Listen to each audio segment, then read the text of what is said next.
Risk Target. Outline. Pertama, konsep risk target dalam risk management system. Kedua, faktor penentu risk target. Ketiga, metodologi. Penetapan risk target. Keempat, studi kasus. Penetapan risk target di proses bisnis. Kelima, integrasi risk target dengan manajemen. Kinerja. Keenam, komunikasi dan pelaporan risk target. Tujuan, memberikan pemahaman menyeluruh tentang konsep risk target dalam manajemen risiko, membekali peserta dengan kemampuan menetapkan target risiko yang realistis dan terukur, menyelaraskan risk target dengan strategi organisasi, serta kepatuhan regulasi. Melatih peserta menyusun, mengevaluasi, dan mengomunikasikan target risiko. Pertama, konsep risk target dalam risk management system. 1,1 definisi, risk appetite, risk tolerance, dan risk target. 1,2 perbedaan dan hubungan ketiganya. 1,3 peran risk target dalam kerangka ISO. ke-31001,4 manfaat penerapan risk target dalam pengambilan keputusan. 1,1 definisi, risk appetite, risk tolerance, dan risk target. Risk appetite, tingkat risiko yang secara umum masih dapat diterima oleh organisasi dalam mencapai tujuan bisnisnya. Contoh, perusahaan manufaktur siap menanggung downtime 5% per tahun.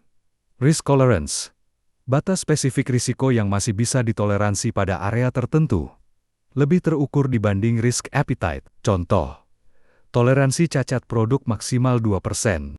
Risk target, sasaran risiko yang diharapkan setelah dilakukan mitigasi atau penanganan. Artinya, kondisi risiko yang dituju agar sejalan dengan appetite dan tolerance.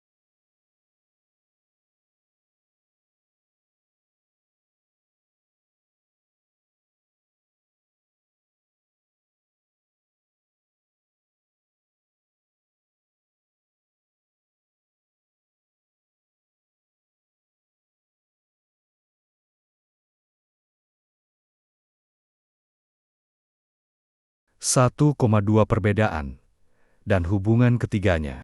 Risk appetite orientasi.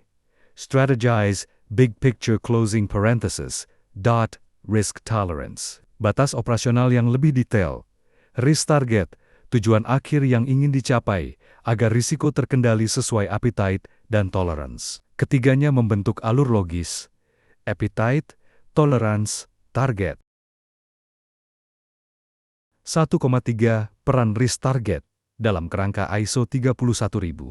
Dalam ISO 31000, risk target menjadi bagian penting pada tahap risk evaluation dan risk treatment.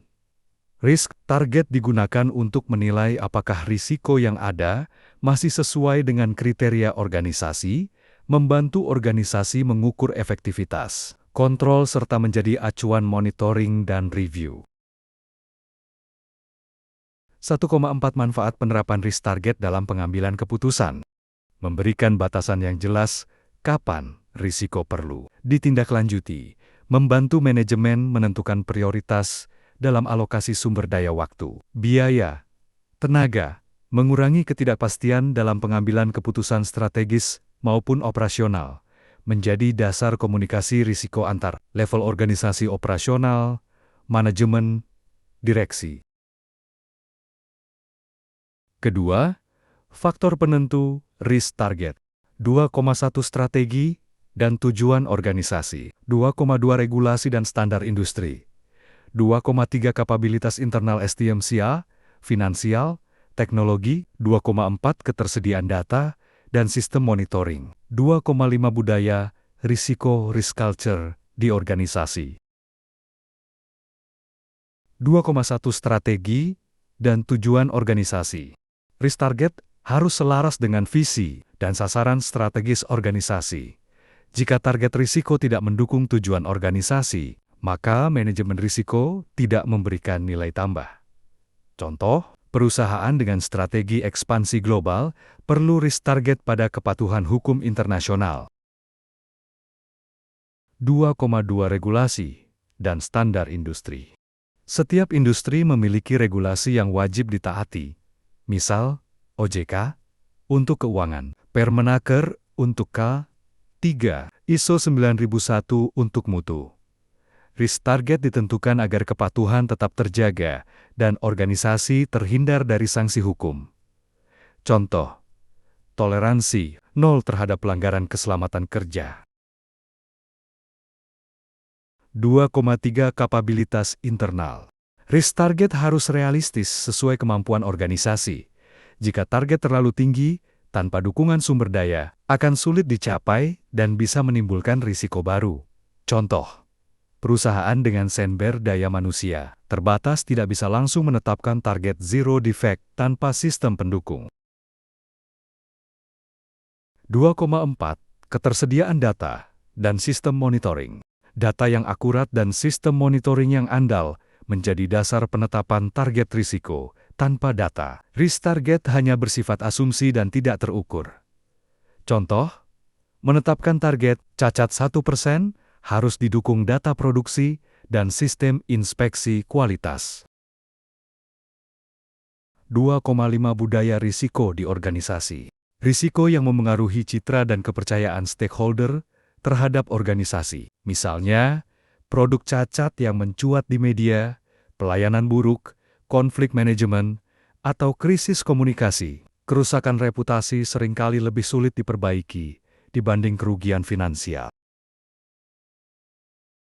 Ketiga, metodologi penetapan risk target. 3,1 Kriteria kuantitatif dan kualitatif. 3.2 Risk Matrix and Key Risk Indicators, KRI. 3,3 Contoh penyusunan risk target di berbagai sektor. 3,4 Benchmarking dengan praktik terbaik. 3,1 Kriteria kuantitatif dan kualitatif.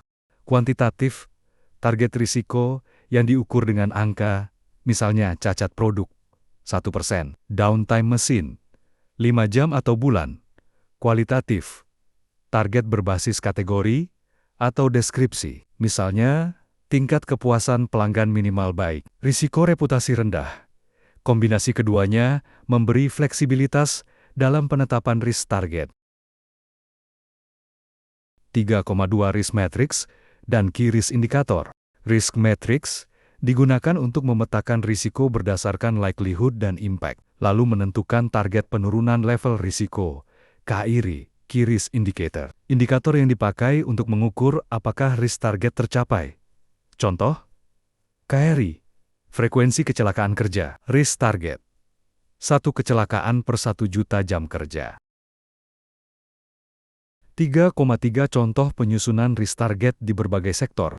Keuangan, target NPL non-performing, loan 3%, MAN, UFAK. TUR, target reject rate, 2%, kesehatan dan keselamatan, target zero fatality. IT, target waktu pemulihan sistem, RTO maksimal 4 jam, memberikan gambaran nyata, agar peserta bisa membandingkan dengan sektor mereka. 3,4 Benchmarking dengan praktik terbaik. Membandingkan risk target dengan standar industri atau pesaing untuk memastikan target realistis dan kompetitif. Benchmarking juga membantu menemukan gap antara kondisi organisasi saat ini dengan pencapaian yang ideal. Contoh, perusahaan logistik membandingkan tingkat kehilangan barang dengan standar industri internasional. Keempat, studi kasus. 4,1 Identifikasi risiko utama. 4.2 Penentuan risk appetite, risk tolerance, risk target. 4,1 Identifikasi risiko utama. Menentukan risiko utama yang paling berpengaruh terhadap keberhasilan proses. Contoh, risiko keterlambatan pengiriman pada bisnis logistik. 4,2 Penentuan risk appetite, risk tolerance, risk target. Risk appetite. Seberapa besar risiko yang bisa diterima organisasi secara strategis. Risk tolerance, batas operasional yang dapat ditoleransi. Risk target, kondisi risiko yang ingin dicapai pasca mitigasi. Contoh, appetite, keterlambatan pengiriman boleh ada. Tolerance, maksimal 5% keterlambatan per bulan. Target, turun menjadi 2% dalam 6 bulan. Kelima, integrasi risk target dengan manajemen kinerja.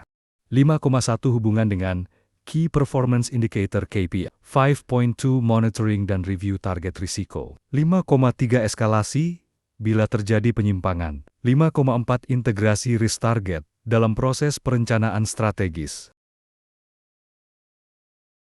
5,1 hubungan dengan Key Performance Indicator. Risk target harus selaras dengan KPI organisasi, karena keduanya mengukur pencapaian tujuan.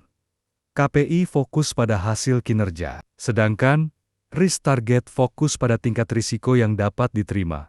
Contoh, KPI, tingkat kepuasan pelanggan 90%, risk target, komplain pelanggan 5%. 5,2 monitoring dan review target risiko. Risk target harus dipantau secara periodik untuk memastikan pencapaiannya. Monitoring dilakukan dengan data dan indikator yang konsisten.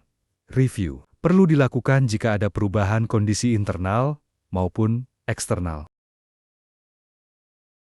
5,3 eskalasi bila terjadi penyimpangan. Jika risiko aktual melebihi risk target, harus ada mekanisme eskalasi ke level manajemen lebih tinggi. Eskalasi memastikan keputusan cepat diambil untuk mencegah dampak lebih besar. Contoh, jika kecelakaan kerja target, laporan segera naik ke direktur operasional. 5,4 integrasi risk target dalam proses perencanaan strategis. Risk target tidak berdiri sendiri, tapi masuk ke dalam siklus perencanaan tahunan organisasi. Dengan begitu, alokasi sumber daya budget, SDM daya manusia, teknologi bisa disesuaikan dengan kebutuhan manajemen risiko. Contoh, target penurunan downtime mesin masuk ke dalam rencana investasi peralatan baru. Keenam, komunikasi dan pelaporan risk target. 6,1 format pelaporan risk target. 6,2 komunikasi ke top management and stakeholder. 6.3 tantangan dan solusi dalam penerapannya. 6,4 penggunaan dashboard dan teknologi digital untuk pelaporan risiko. 6,1 format pelaporan risk target. Laporan harus ringkas, jelas, dan mudah dipahami oleh berbagai level manajemen. Umumnya berisi jenis risiko, risk owner, risk appetite, atau tolerance, risk target, realisasi, serta tren. Format bisa berupa tabel, grafik, atau dashboard digital. 6,2 komunikasi ke top management dan stakeholder. Risk target harus dikomunikasikan ke manajemen puncak untuk memastikan dukungan sumber daya, komunikasi ke stakeholder internal dan eksternal, menciptakan transparansi dan akuntabilitas. Contoh, pelaporan risiko kepada Dewan Komisaris atau regulator. 6,3 tantangan dan solusi dalam penerapannya. Tantangan, data yang tidak konsisten, perbedaan pemahaman antar unit, resistensi terhadap transparansi risiko, solusi, standarisasi pelaporan, pelatihan, serta penggunaan teknologi pendukung. Penting adanya sponsor manajemen agar penerapan risk target konsisten. 6,4 penggunaan dashboard dan teknologi digital untuk pelaporan risiko.